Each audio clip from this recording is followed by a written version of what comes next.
If you're a subscriber to this channel, you should know by now, making a few simple changes to your TV can unlock the best picture quality or viewing experience it's capable of. And if you're new here, welcome. Over the next few minutes, we're gonna have your Sony TV looking and working its absolute best.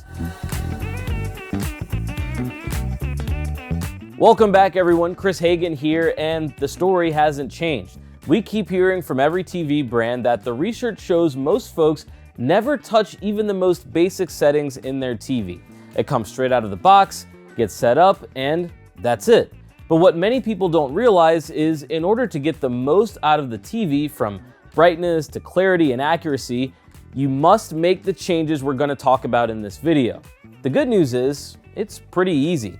And with just a few minutes of clicking some buttons, you can transform how your TV's picture looks and make it easier to use. Today, we're gonna show you the settings you need to change on your Sony TV to get the very best picture, no matter what your preference might be, and exactly how to do it step by step.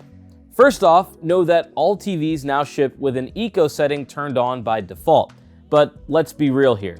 You bought this TV to enhance your viewing experience, and with the eco mode turned on, you're not getting what it's capable of in terms of brightness and performance. So on a Sony TV, what you want to do is press the settings button on your remote, select all settings, then navigate down to system, then power and energy, then energy saver, and go down to the power saving option.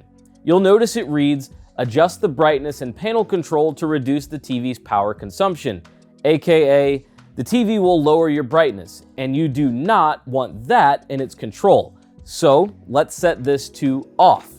You should know that many TVs come with optical sensors as well that can detect how bright your room is and how warm or cold that light may be. The TV then adjusts the picture automatically, supposedly optimizing brightness and color temperature accordingly. But again, this is something we'd prefer to do ourselves, rather than let the TV make the decisions, because what it perceives as optimal brightness or warmth may not be to your liking. Sony makes this an easy setting to find. Press the settings button on your remote, select picture and sound, then navigate down to Ambient Optimization Pro and make sure it is off. If your TV menu doesn't look quite like that, you should also be able to find it under all settings by navigating down to Display and Sound and turning it off that way instead. So with those critical settings under your control now, let's select a picture mode.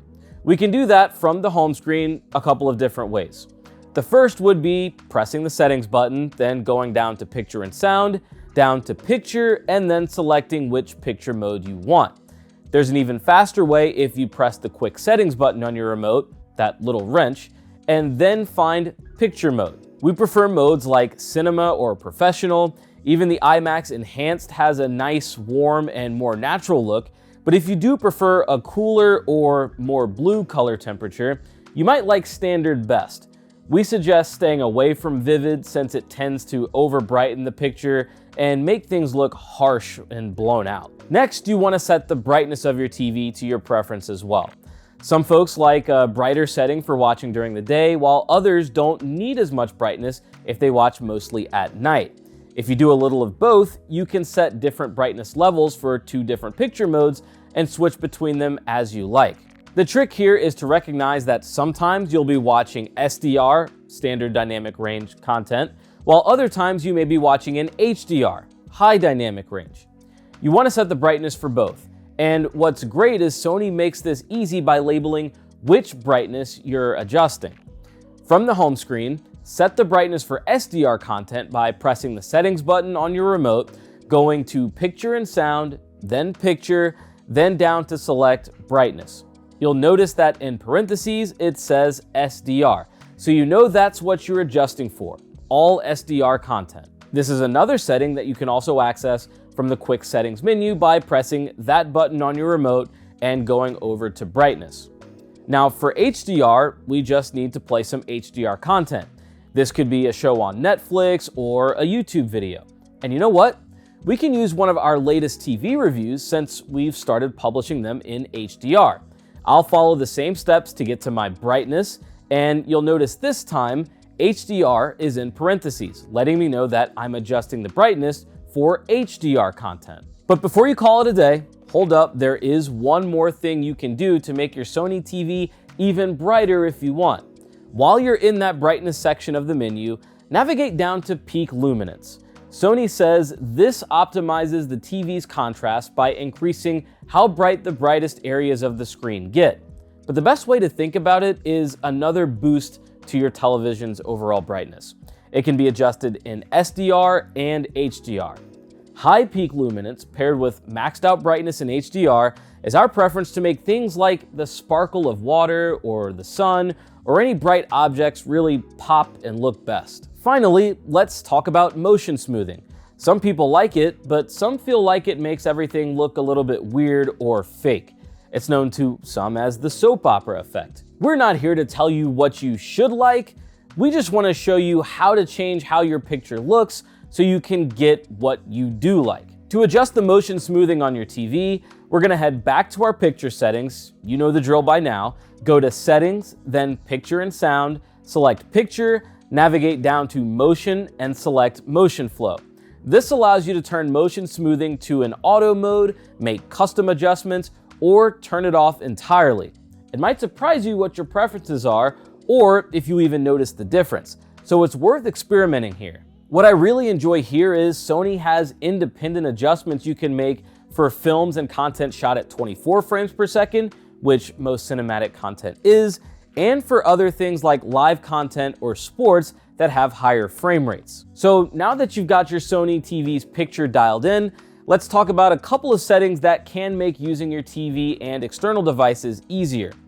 As you add things like a soundbar or a Blu-ray player or gaming system, it's usually most convenient to control everything with just one remote. To set that up, head to the All Settings menu, select Channels and Inputs, then navigate down to External Inputs, then down to Bravia Sync Settings. You'll want to make sure this is turned on.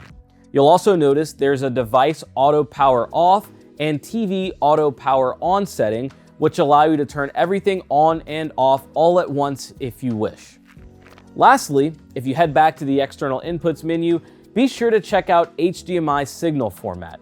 If you have a 4K Blu-ray player set to these inputs, you'll want to make sure that you set it to enhanced format to ensure you're getting the 4K image that your player is putting out. And for a gaming console or device that supports those high 4K frame rates and VRR, variable refresh rate, you'll want to use HDMI 3 or 4 set to enhanced format 4K 120. The moral of the story is, when you buy a new TV, yeah, it's gonna look great and perform the basic functions it's been set to out of the factory, but it can often be drastically improved. It's always worth taking the time to do a little bit of tinkering to see what may enhance performance and image quality. Thanks so much for watching today, and as always, thank you for supporting the channel with a like and subscribe if you found this helpful.